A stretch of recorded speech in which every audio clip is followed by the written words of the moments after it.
Hi all! Welcome to our channel pen ఎన్చాంటర్.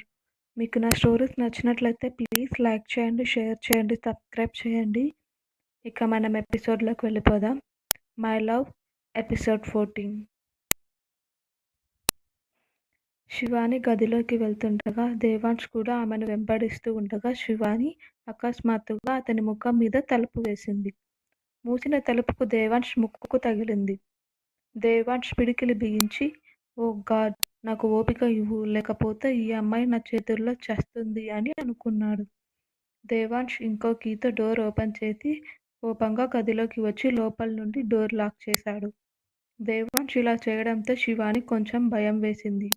నా కల నెరవేరదు కదా అని ఆమె మనసులో అనుకుంటూ ఉంది. కానీ దేవాంశ్ ముక్కు రుద్దుకుంటూ వాష్రూమ్కి వెళ్ళాడు. శివాని ఒక నిట్టూర్పు విడిచి ఆమె వెళ్ళి మంచం మీద పడుకుంది.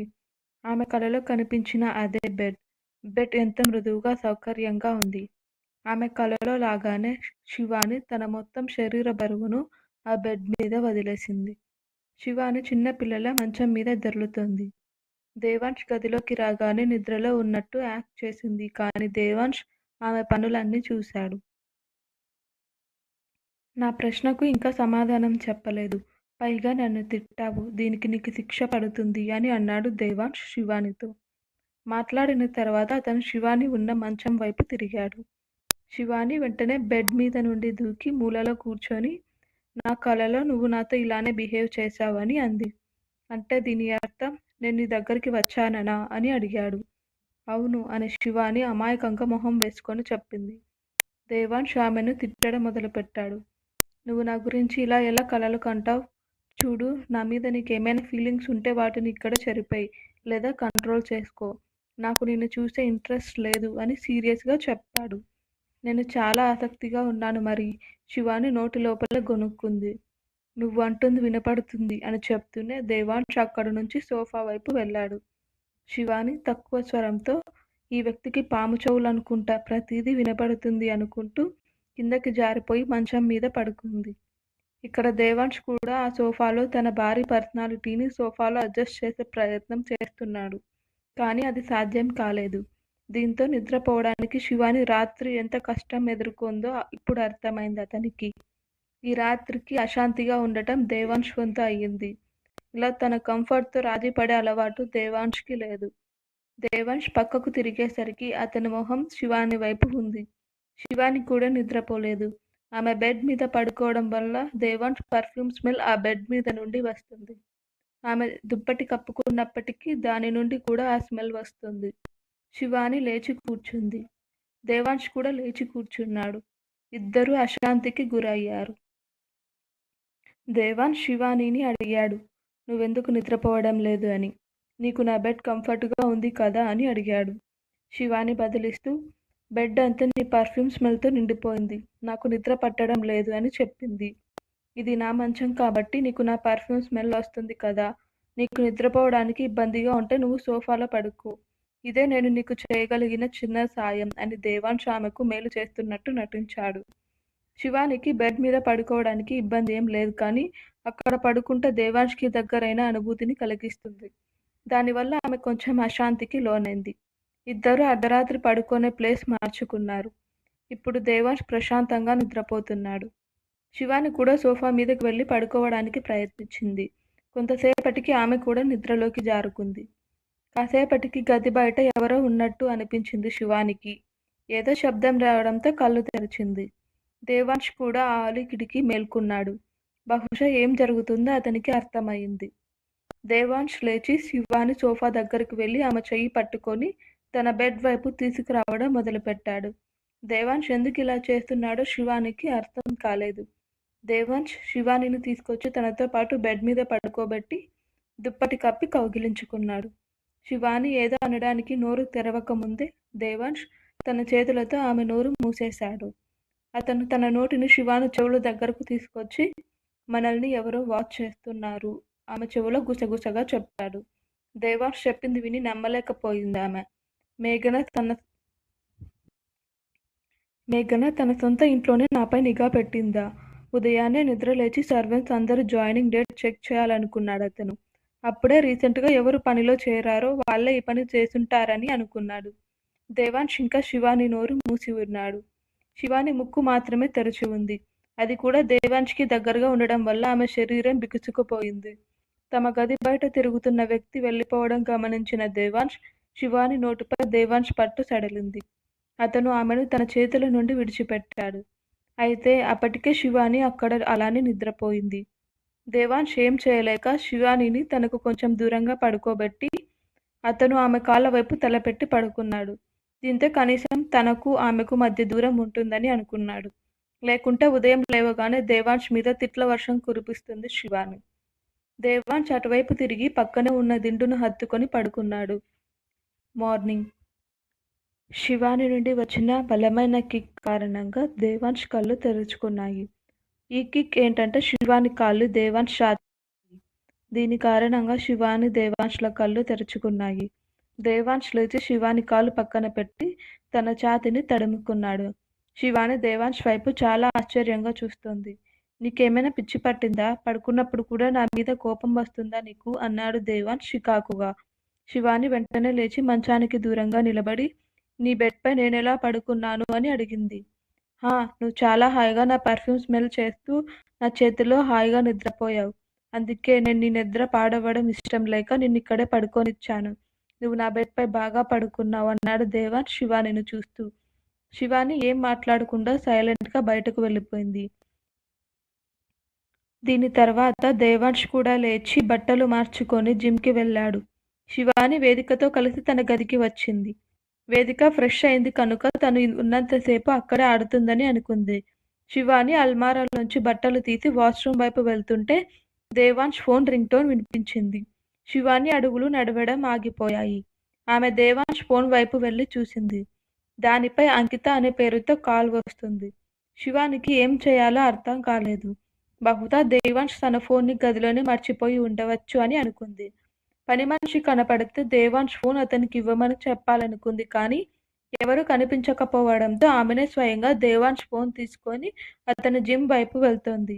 ఆమె డోర్ నాక్ చేసింది. తలుపు తెరవలేదు.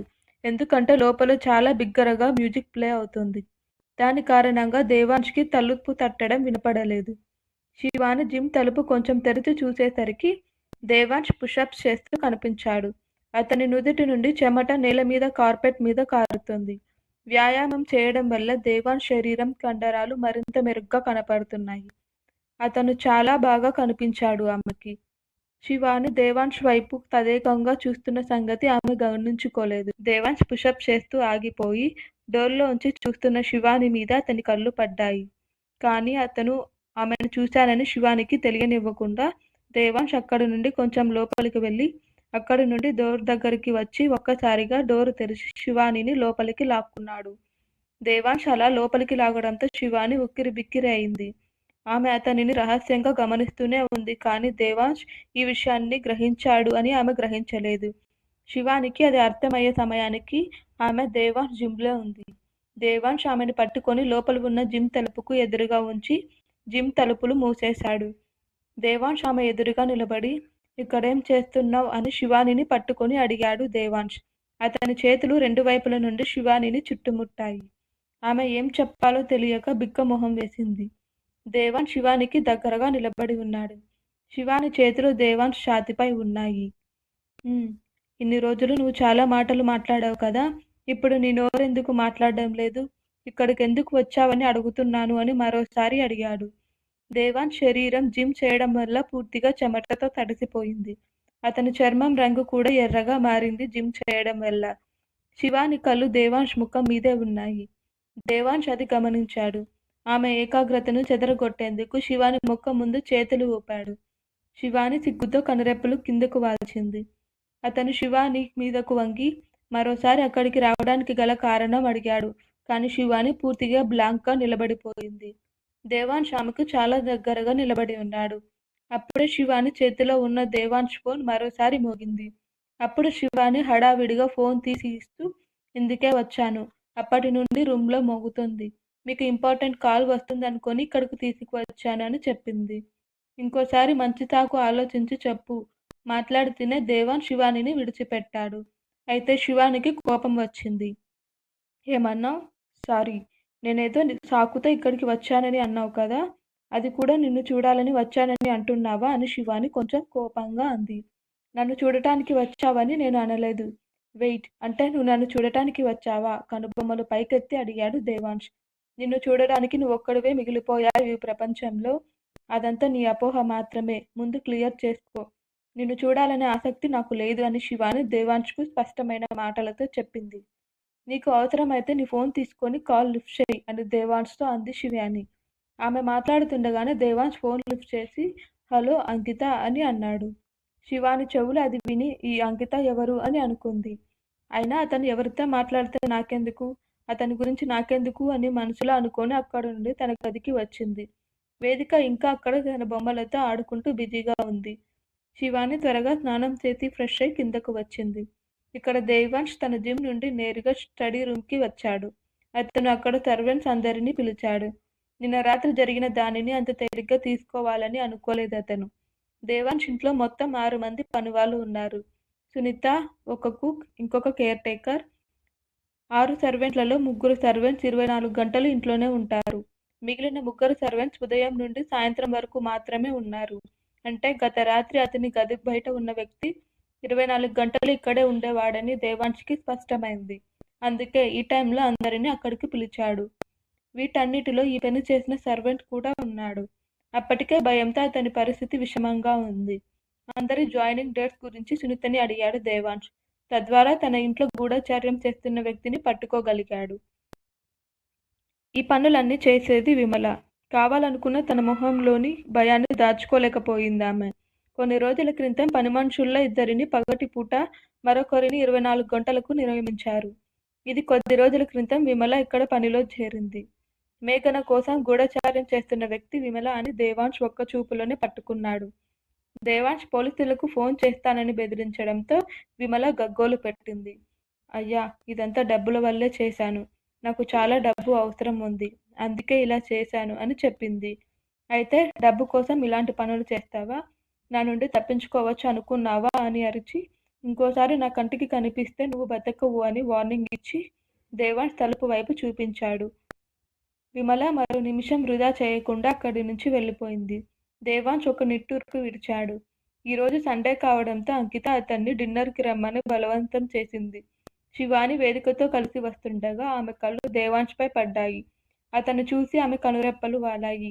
ఈరోజు రాత్రి డిన్నర్కి వెళ్ళాలి, రెడీగా ఉండు అని శివానితో అన్నాడు దేవాంష్. శివాని దేవాంష్ వైపు చూసి నేనెందుకు నీతో రావాలి అని అడిగింది. ఎందుకంటే నేను చెప్పను కాబట్టి అని బదిలిచ్చాడు దేవాంష్. శివాని ఇంకేం మాట్లాడకుండా వేదికతో కలిసి కిందకు దిగింది. దేవాంష్ శివానీని తనతో తీసుకెళ్లటానికి వెనుక ఒక కారణం ఉంది. శివానీని తీసుకెళ్లి తాను కమిట్ అయ్యానని అంకితతో చెప్పొచ్చు అనుకున్నాడు. వాళ్ళిద్దరి మధ్య బంధం ఎలా ఉన్నా. దేవాంష్ రూమ్కి వెళ్ళి స్నానం చేసి ఫ్రెష్ అయి కిందకు వచ్చాడు. ఈలోపు శివాని వేదికకు బ్రేక్ఫాస్ట్ తినిపించింది. శివాని వేదికను అడిగింది. బంగారం, ఈరోజు నీకు ఐస్ క్రీమ్ ఇస్తాను, నీకు ఇది ఇష్టమేనా అని అడిగింది. వేదిక అవునని తల ఊపింది. దేవాంష్ ఇద్దరి సంభాషణలు విన్నాడు. అతను శివానికి అడ్డు వెళ్ళి ఈరోజు వేదికకు ఈ మామయ్య ఐస్ క్రీమ్ ట్రీట్ ఇస్తాడు అని అన్నాడు. శివాని సరే అయితే నువ్వు వేదికను నీతో తీసుకెళ్ళు అని అంది. నువ్వు కూడా మాతో వస్తున్నావు అని అన్నాడు దేవాంష్ శివానికి ఆర్డరింగ్ టోన్తో. శివాని వేదికను తన ఒడిలోకి ఎత్తుకొని మనం రెడీ అయి వద్దాం బంగారం, ఈరోజు మీ మామయ్య నీకు ఐస్ క్రీమ్ ట్రీట్ ఇస్తాడు అని తన బ్రేక్ఫాస్ట్ కంప్లీట్ చేసి రూమ్కి వెళ్ళి రెడీ అయి వేదికతో దిగి వచ్చింది. దేవాంష్ సోఫాలో కూర్చొని న్యూస్ పేపర్ చదువుతున్నాడు. దేవాంష్ శివానిని చూసేసరికి ఉదయం జరిగిన విషయం గుర్తొచ్చింది. శివాని వచ్చి దేవాంష్ పక్కన నిలబడింది. న్యూస్ పేపర్ పక్కన పెట్టి లేచి నిలబడ్డాడు దేవాంష్. సునీత అతని కారు తాళాలు తీసుకొని వచ్చింది. దేవాంష్ తన కారు దగ్గరికి వెళ్ళి శివాని కూర్చోవడానికి డోర్ తెరిచాడు. శివాని వేదికను ఒడిలో కూర్చోబెట్టుకుంది. పక్క సీట్లో కూర్చున్న తర్వాత దేవాంష్ తన సీట్లో బెల్ట్ పెట్టుకో అని శివానికి చెప్పాడు. కానీ ఆమె చేతులు వేదికను పట్టుకొని ఉన్నాయి.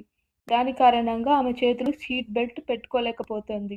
దేవాంష్కి అది అర్థమై అతను శివాని సీట్ దగ్గరికి వచ్చి సీట్ బెల్ట్ పెట్టడంలో సహాయం చేశాడు. సీట్ బెల్ట్ పట్టడానికి దేవాంష్ తన చేతిని శివానికి అవతలి వైపు వేశాడు. అతని ముఖం శివానికి చాలా దగ్గరగా ఉంది. శివానికి ఆ క్షణం కాస్త ఇబ్బందిగా అనిపించింది. ఆమె దేవాంష్ వైపు చూసింది. తనకి దగ్గరవ్వద్దని చెప్పే ప్రయత్నం చేస్తున్నట్టు. దేవాంష్ కూడా త్వరగా సీట్ బెల్ట్ పెట్టి తన సీట్‌కు వచ్చాడు. కారు నడుపుతూ ఒక ఐస్ క్రీం పార్లర్ బయట కారు ఆపాడు. వేదికకి ఇష్టమైన ఫ్లేవర్ దేవాంష్‌కి తెలుసు కానీ శివానికి ఇష్టమైన ఫ్లేవర్ తెలియదు. అతను శివానిని అడిగాడు, నీకు ఏ ఫ్లేవర్ ఇష్టమని. శివాని స్ట్రాబెర్రీ అని జవాబిచ్చింది. ఇద్దరికీ ఐస్ క్రీం తీసుకురావడానికి దేవాంష్ అక్కడి నుంచి వెళ్ళాడు.